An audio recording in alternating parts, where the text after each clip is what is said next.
Corona pandemic की दूसरी लहर और भारत में उसके बुरे इम्पैक्ट के बाद भी प्रधानमंत्री नरेंद्र मोदी की पॉपुलैरिटी लगातार कायम है। अगर बात सिर्फ पॉपुलैरिटी की जाए तो पीएम मोदी ने सोशल मीडिया पर अक्सर सुर्खियां बटोरी हैं और ट्रेंडिंग सर्च में भी वो अपनी जगह कई बार बना चुके हैं। कहा जाए तो एक तरफ से पीएम मोदी भारत का एक सबसे पॉपुलर फेस भी हैं, चाहे अब इंडिया की बात की जाए या फिर इंटरनेशनली। वहीं कोरोना काल में पीएम मोदी को भरपूर क्रिटिसाइज भी किया गया है। बावजूद इसके लोगों की एक्सेप्टेंस के मामले में पीएम मोदी की पॉपुलैरिटी सबसे आगे है। वहीं बात करें नरेंद्र मोदी की, तो नरेंद्र मोदी एक लंबे समय से इंडियन वोटर्स के दिलों पर राज कर रहे हैं। उन्होंने इकोनॉमिक और ऑर्गेनाइजेशनल तरीके से मजबूत बीजेपी के दम पर लगातार 2 आम चुनावों में जीत हासिल की है। इतना ही नहीं, नरेंद्र मोदी ने हिंदू राष्ट्रवाद के नाम पर एक मजबूत राजनीतिक जमीन तैयार कर अपने करिश्मे और पॉलिटिकल टैक्ट से वोटर्स को रिझाते हुए विरोधियों को मात दी है। लेकिन ये भी मानना होगा कि किस्मत ने भी उनका भरपूर साथ दिया है। इकोनॉमी से लेकर महामारी के एक खराब दौर से गुजरने के बाद ऐसा लगता है कि उनके प्रति लोगों का समर्थन कम नहीं हुआ है और एक मजबूत विपक्ष की कमी भी उनके लिए मददगार साबित हुई है। लेकिन क्या इस सब के बावजूद नरेंद्र मोदी को मिल रहे भारी पब्लिक सपोर्ट में कमी आनी शुरू हो गई है? एक सर्वे के मुताबिक सिर्फ 24% लोग ये मानते हैं कि पीएम नरेंद्र मोदी भारत के नए प्रधानमंत्री बनने के लिए सुटेबल कैंडिडेट हैं। प्रधानमंत्री पद के लिए अगले आम चुनाव साल 2024 में होने वाले हैं और इस सर्वे में साल भर पहले किए गए एक ऐसे ही सर्वे की तुलना में 42 अंकों की गिरावट दर्ज की गई है।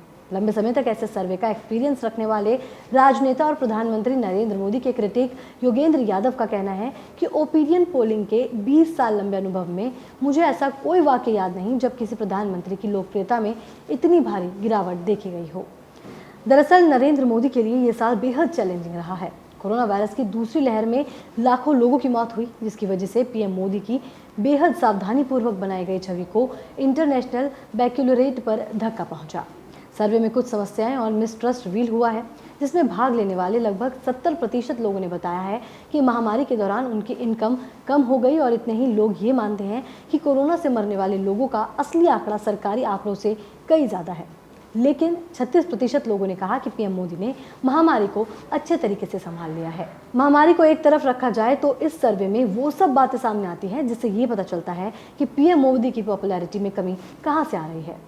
इन्फ्लेशन और लैक ऑफ जॉब्स 2 सबसे बड़ी चिंताएं बनकर उभरी हैं। लगभग 1/3 लोगों का ये मानना है कि कीमतों पर लगाम ना लगा पाना मोदी सरकार की सबसे बड़ी असफलता रही है। कई लोगों का मानना है कि वो नेता जिसका चेहरा बिलबोर्ड से लेकर वैक्सीन सर्टिफिकेट और न्यूज़पेपर से लेकर टीवी एडवर्टीजमेंट तक सभी जगह पर छाया हुआ हो, उनकी पॉपुलैरिटी में इतनी भारी गिरावट इस शख्सियत के चारों ओर बने ऑरा के छटने का संकेत हो सकता है। लेकिन क्या ये सर्वे, जो कि अलग अलग ढंग से वोटर्स का फीडबैक लेते हैं, एक देश के मन को भाप पाने में सक्षम होते हैं? 13 देशों में चुने हुए नेताओं की नेशनल रेटिंग पर नजर रखने वाली कंपनी मॉर्निंग कंसल्ट के मुताबिक पिछले साल मई की तुलना में पीएम नरेंद्र मोदी की पॉपुलैरिटी में 25 अंकों की गिरावट देखी गई है। लेकिन इसके बाद भी अगस्त के बीच में 47% के साथ पीएम मोदी दूसरे अन्य नेताओं से कई आगे हैं। दरअसल मई में उनकी पार्टी पश्चिम बंगाल का चुनाव हार गई और दूसरी लहर की वजह से भारत में हाहाकार मचने जैसी स्थिति हो गई थी, जिसके बाद से पीएम मोदी की रेटिंग में सुधार हुआ, जो कि इस समय 44% है। ऐसे में हो सकता है कि प्रधानमंत्री एक मजबूत विपक्ष के अभाव में अतिरिक्त समर्थन हासिल कर रहे हों। साथ ही कहा जा रहा है कि मोदी रेस में अभी भी आगे हैं, लेकिन रेटिंग में गिरावट से उन्हें थोड़ी चिंता होनी चाहिए। जिसके बाद पॉपुलैरिटी में कमी आने से क्या पीएम मोदी चिंतित होंगे या नहीं, ये देखने वाली बात होगी।